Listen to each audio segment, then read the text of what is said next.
Hello everyone, and welcome to my channel. This is the 10th episode of the Great Qin Empire series, The Secret Behind the Success of 300 Warriors, a model of realism. Why did the Qin people manage to survive and win in this brutal game of survival? What was the secret to their success? Many might say, the Qin people rose to power because they were brave. But let me tell you, bravery is just a basic requirement. You can't survive in this world if you're not brave.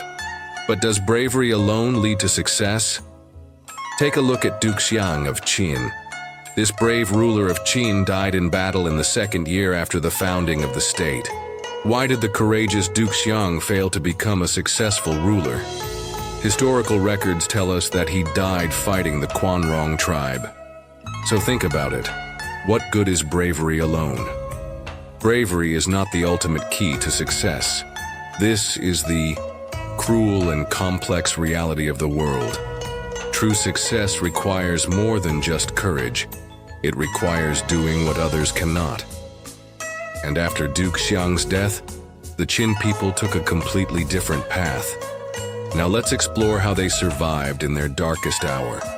At this time, Qin was far from being a rising power. In fact, after receiving their fiefdom from the Zhou royal family, they had not truly secured their position. Instead, they suffered even greater setbacks. The death of Duke Xiang plunged the Qin people into an unprecedented crisis. The land granted to them by the Zhou royal family was lost. His son, Duke Wen of Qin, succeeded the throne. But the Qin state had not yet risen to power. In fact, they were in greater danger than before. Not only did they fail to hold on to the granted territory, but they were also forced to retreat from their original lands. Retreating westward was their only option. But have you ever wondered, why did they retreat west instead of east?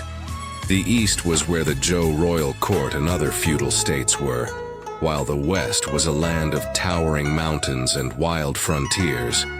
Most people would think heading east meant survival, while going west meant complete decline.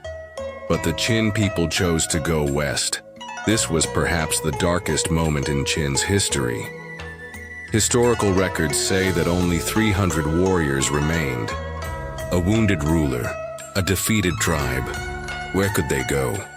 They had only one choice: to seek refuge with the Western Rong, where their princess, a Qin royal, had become the queen.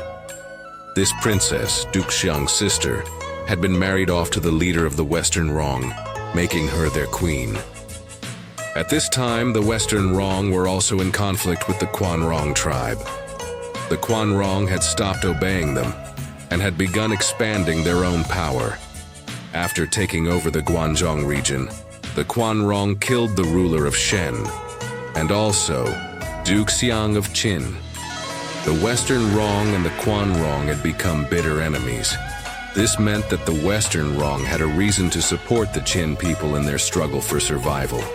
With the backing of the Western Rong, Duke Wen of Qin regrouped his people and began guerrilla warfare in the rugged mountains. A life-or-death struggle had begun. But during this crisis, Duke Wen did something utterly unexpected. He built a palace. A palace? For a nation on the brink of destruction? What was the point? This palace was called Xichui Palace. But in this desperate moment, why build a palace? The Qin people had lost their homeland. The Zhou royal court was weakening. The Qin Rong had taken Guangdong, and even the Western Rong might not remain reliable allies forever. Wasn't this a waste of resources? No. This palace was not for the Qin king. It was for the heroes of the world. What was Xichui Palace? It was not just a royal residence. It was a symbol, a beacon for all the abandoned and defeated of the era. It wasn't just for the Qin people. It was for the survivors of the Shen state, who had been crushed by the Qin Rong. It was for the remnants of the Zhou royal family, who had lost their ruler. It was even for the scattered warriors who refused to submit to the Qin Rong's rule. From this moment on, the Qin were no longer fighting alone. They now represented all those cast aside by history, and these very losers formed the foundation of Qin's early power. Now do you see what made Duke Wen stronger than Duke Xiang? True success is not about individual bravery, it's about how many people you can unite. Was Qin's success really just about those 300 warriors? Of course. Not. Qin was perhaps the latest state to be established in that era, but it was also the most unusual one. Its foundation was never about noble bloodlines or rigid traditions. The true essence of Qin was its extreme realism. From the moment Xichui Palace was built, the Qin people focused on one thing: success. How do you achieve success?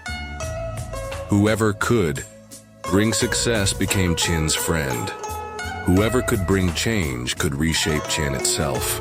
This is why Qin repeatedly embraced reforms, and why those reforms ultimately succeeded. Qin had no burdens, no shackles of tradition. Even the structure of their state could be altered at any time. Qin always stood behind the defeated, waiting for them to arrive. As long as you could bring innovation, you became a valued guest of Qin. So was Qin's success really just about bravery? No. What truly made Qin rise was its unparalleled openness. While the feudal states of the Central Plains were trapped in their own internal struggles, clinging to traditions and rejecting outsiders, Qin welcomed all the defeated and forsaken. That is why Qin's most significant reformers, Bai Li Shi, Shang Yang, Fan Zhu, Lu Buwei, were not Qin natives. In the Central Plains, they were outcasts, even exiles. But in Qin, their ideas became invaluable. These very losers were the ones who repeatedly transformed Qin, eventually leading to its unification of China. Where is your own Xichui Palace?